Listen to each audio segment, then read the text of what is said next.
আল্লাহু লা ইলাহা ইল্লাল্লাহ ইয়া নবী সালাম আলাইকা ইয়া রাসূল সালাম আলাইকা ইয়া হাবিব সালাম আলাইকা সালাওয়াতুল্লাহ আলাইকা অন্ধকার কবরে যখন আমায় শোয়াইবে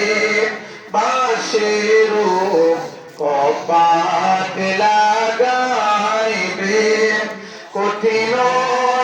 বিপদের কালে লয়ে গো আপনার কোলে ইয়া নবী